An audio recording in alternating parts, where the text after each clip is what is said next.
एका गावात एक मोडकळीस आलेलं घर होतं. पाहताच असं वाटत होतं की गेली 10-15 वर्ष त्यांची ना दुरुस्ती झाली होती ना रंगरंगोटी.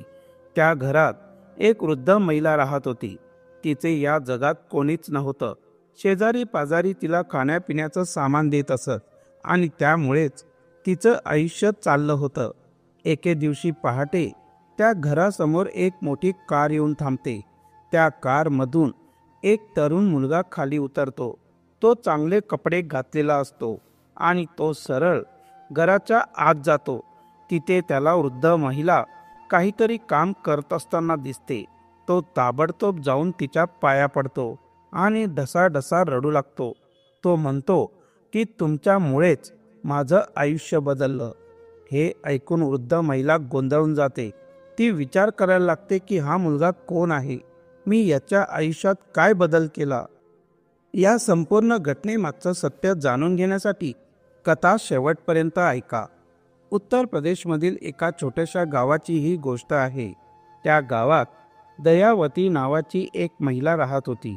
तिचे पती लालसिंह मजुरी करून आपल्या घराचा गाडा ओढत होते. लग्नाला 5 वर्ष झाली तरी त्यांना मूल नव्हतं. काही काळानंतर दयावती गर्भवती असल्याचं कळतं. ही बातमी ऐकून लालसिंग खूप आनंदी होतो, कारण त्यांच्या घरी नवीन पाहुणा येणार असतो. असाच वेळ जातो आणि दयावती एका गोंडस मुलाला जन्म देते. त्यांचं नाव ते अरुण ठेवतात. आता घरात एक नवीन सदस्य असल्याने लालसिंग अधिक मेहनत करू लागतो, पण नियतीला काहीतरी वेगळंच मंजूर असतं. अरुण 5 वर्षांचा असतानाच त्याच्या वडिलांचं आजारपणामुळे निधन होतं. दयावतीच्या आयुष्यावर दुःखाचा डोंगर कोसळतो. ती विचार करायला लागते की आता मी काय करणार. नवरा नाही, मूल लहान आहे, त्याचं पालनपोषण कसं करणार. तिच्या माहेरचे लोक तिला समजावतात की तुझा नवरा नाही राहिला, तू दुसरं लग्न कर, आम्ही या मुलाला सांभाळून घेऊ. हे ऐकून दयावतीला फार वाईट वाटतं. ती ठामपणे उत्तर देते की नाही, हा माझ्या पतीची आठवण आहे, मी याच्यासोबत माझं आयुष्य घालवेन, दुसरं लग्न करणार नाही. दयावतीने एकट्यानेच अरुणला वाढवण्याचा निश्चय केला. ती इतरांच्या घरी काम करू लागली, मजुरी करू लागली, फक्त आपल्या मुलाचं पोट भरण्यासाठी. अरुण मोठा होऊ लागला, पण तो आईचं काहीही ऐकत नव्हता.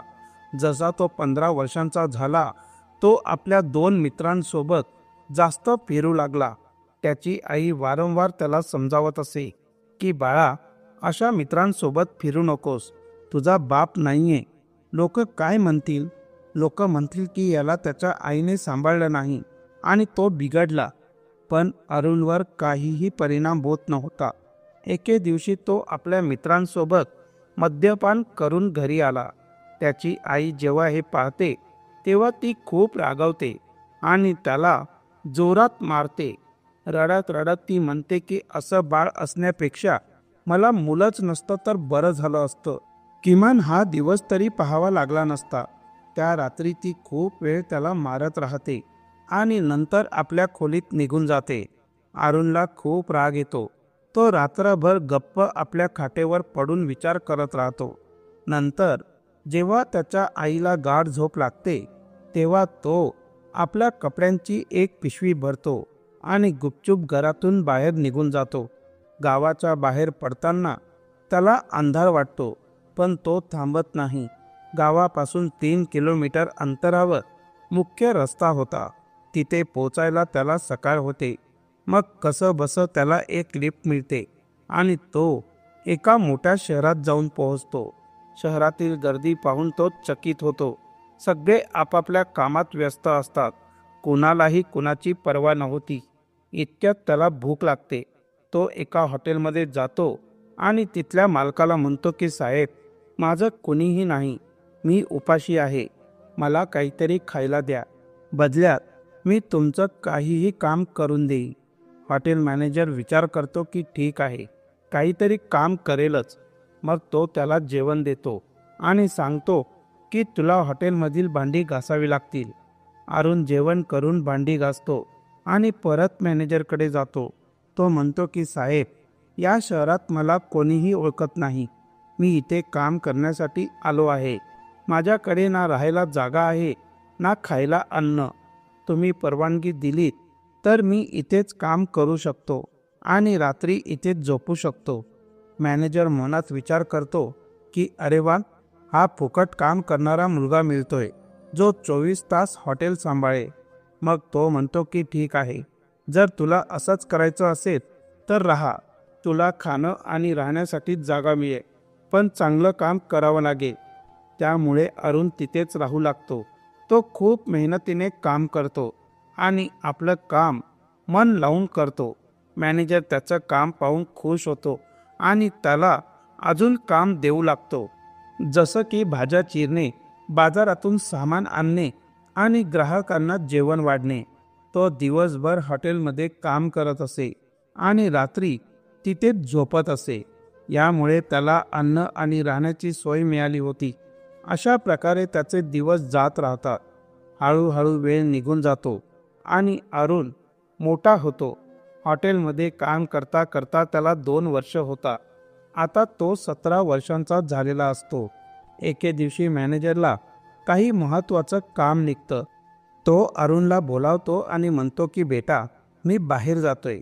हॉटेलची नीट काळजी घे. कोणीही ग्राहक आला तर त्याला व्यवस्थित सेवा द्यायला विसरू नकोस.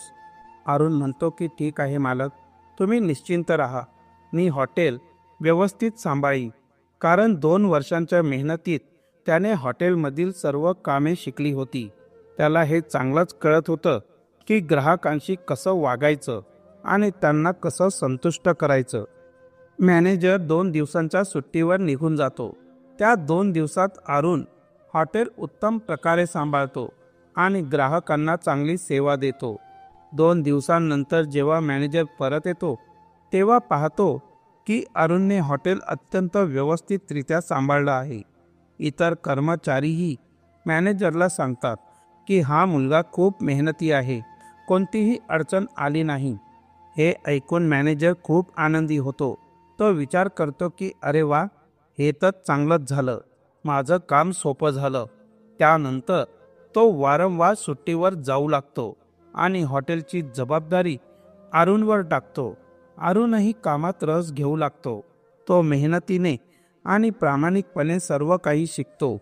एके दिवशी मॅनेजर सुट्टीवर असताना अचानक हॉटेलचा मालक निरीक्षणासाठी येतो.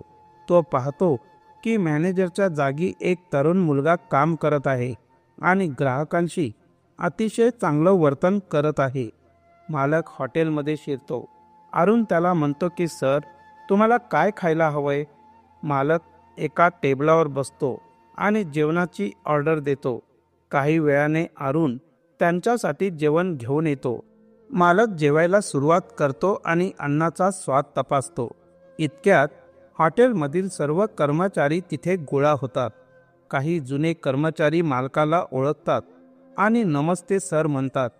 ते पाहून अरुण थोडासा आश्चर्यचकित होतो आणि विचारतो की हे कोण आहेत? तेव्हा कर्मचारी सांगतात की हे आपल्या हॉटेलचे मालक आहे. हे रोज इथे येत नाहीत. हे ऐकून अरुण स्तब्ध होतो.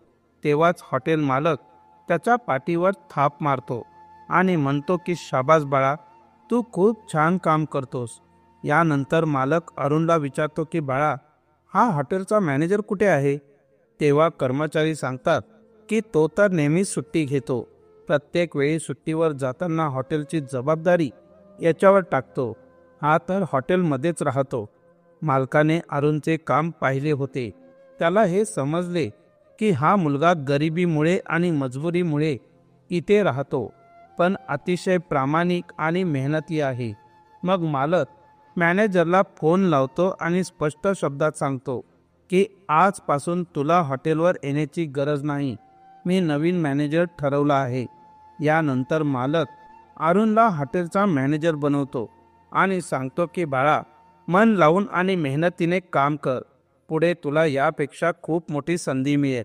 असं म्हणत मालक तिथून निघून जातो आणि अरुण नव्या जबाबदारीसह नव्या जीवनाच्या दिशेने वाटचाल करतो.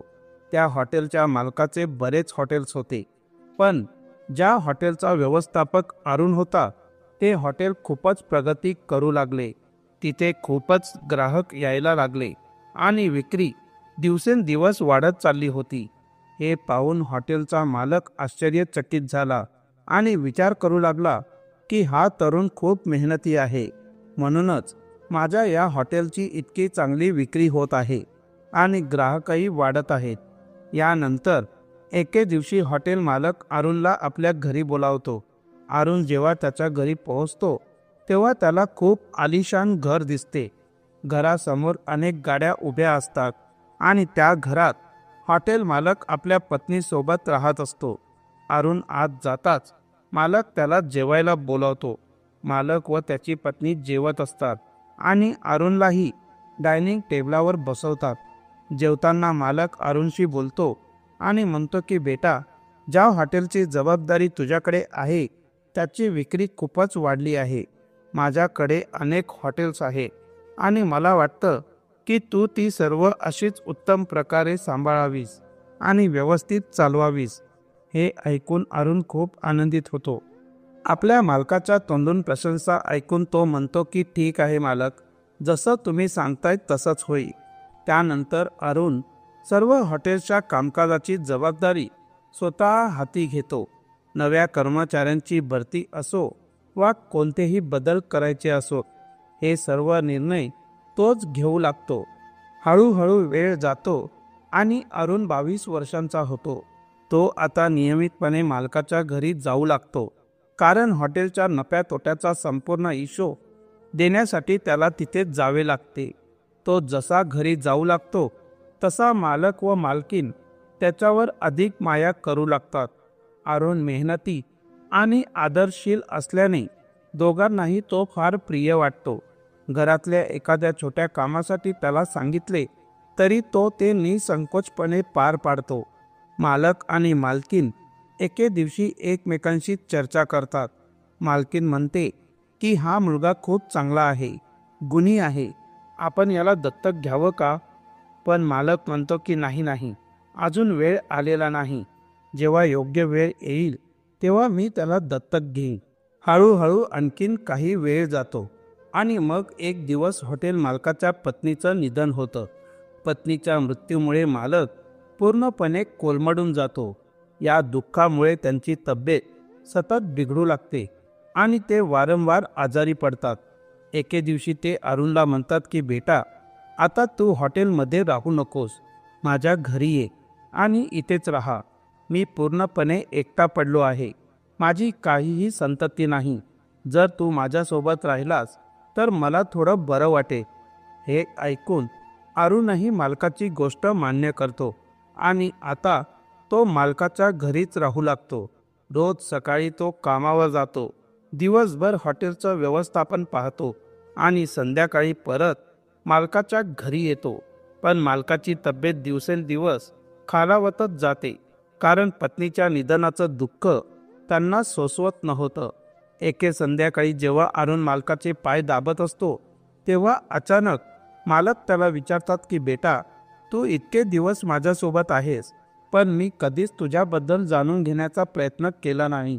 मला जाणून घ्यायचंय की तू कुठून आला आहेस, तुझं घर कुठे आहे आणि तू इथे काय करत आहेस. हे ऐकून अरुण त्याला त्याची संपूर्ण कहाणी सांगतो. तो म्हणतो की माझे वडील जेव्हा मी 5 वर्षांचा होतो तेव्हाच वारले.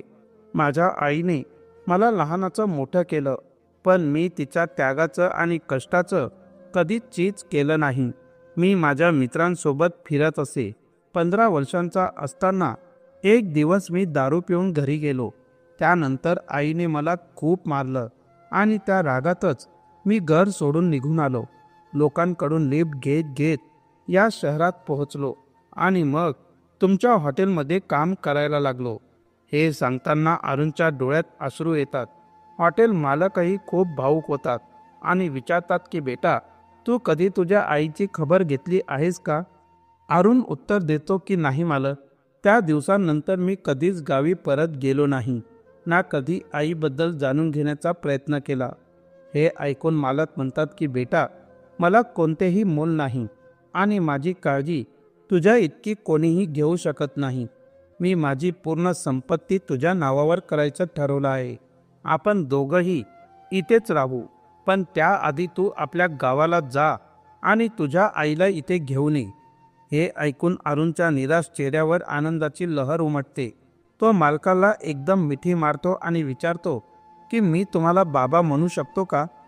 हे ऐकून मालकही त्याला गळ्यातशी धरतात आणि त्यांच्या डोळ्यातून अश्रू वाहू लागतात. ते म्हणतात की हो बेटा, नक्कीच तू मला बाबा म्हणू शकतोस. दुसऱ्याच दिवशी सकाळी हॉटेल मालक अरुणला तहसील कार्यालयात घेऊन जातात आणि तिथे जाऊन संपूर्ण संपत्ती त्याच्या नावावर करतात. त्यानंतर ते दोघं घरी परत येतात. पण घरात पोहोचताच मालक अरुणला सांगतात की बेटा, माझी तब्येत ठीक नाही, पण तू यातील कोणतीही गाडी घे आणि आपल्या आईला इथे घेऊन ये. अरुण व्यवस्थित तयार होतो आणि ड्रायव्हरसह गाडी घेऊन आपल्या गावाकडे निघतो. 8-10 तासांचा प्रवास केल्यानंतर तो आपल्या जुन्या गावी पोहोचतो. जसे तो आपल्या घरासमोर उभा राहतो, त्याला लहानपणीच्या सगळ्या आठवणी ताज्या होतात. कसा तो या घरात खेळायचा, त्याची आई त्याला कधी प्रेमाने जवळ घ्यायची तर कधी रागवायची, या सगळ्या आठवणींनी त्याच्या डोळ्यातून अश्रू येतात. गाडीतून उतरल्यावर गावकरी त्याला पाहतात आणि आपापसात चर्चा करू लागतात. इतक्या मोठ्या गाडीत हा कोण आलाय? इतका चांगला पोशाख केलेला आहे, सुटबूट घातलेला आहे आणि गाडीही एवढी मोठी आहे. अरुण थेट आपल्या घरात जातो. घराची स्थिती अत्यंत वाईट असते. एका छोट्याशा खोलीत तडे गेलेल्या भिंती, बाहेर आलेल्या विटा, घर अगदी जर्जर अवस्थेत असतं. तो घरात शिरतो आणि पाहतो की त्याची आई दयावती काहीतरी काम करत असते. अचानक तो धावत तिच्या पायांवर कोसळतो आणि रडत म्हणतो की आई, जर तू मला असं हाकलून दिलं नसतं तर मी आज या उंचीवर पोहोचू शकलो नसतो. हे पाहून दयावती आश्चर्यचकित होते. तिला समजतच नाही की हा मुलगा कोण आहे, जो इतक्या चांगल्या कपड्यात आलेला आहे आणि तिच्या पायांवर डोकं ठेवून रडतोय. ती त्याला उठवते आणि विचारते की बाळा, तू कोण आहेस? तेव्हा अरुण तिच्या गळ्यात पडतो आणि भाऊक होत म्हणतो की आई, मी तुझा अरुण, जो 10 वर्षांपूर्वी इथून निघून गेला होता. हे ऐकताच दयावती सुन्न होते, कारण जेव्हा अरुण गाव सोडून गेला होता तेव्हा तिने त्याला शोधायचा खूप प्रयत्न केला होता. पण 3-4 वर्ष कुठलीच खबर न मिळाल्याने तिने त्याला मरण पावल्यासारखं गृहीत धरलं होतं.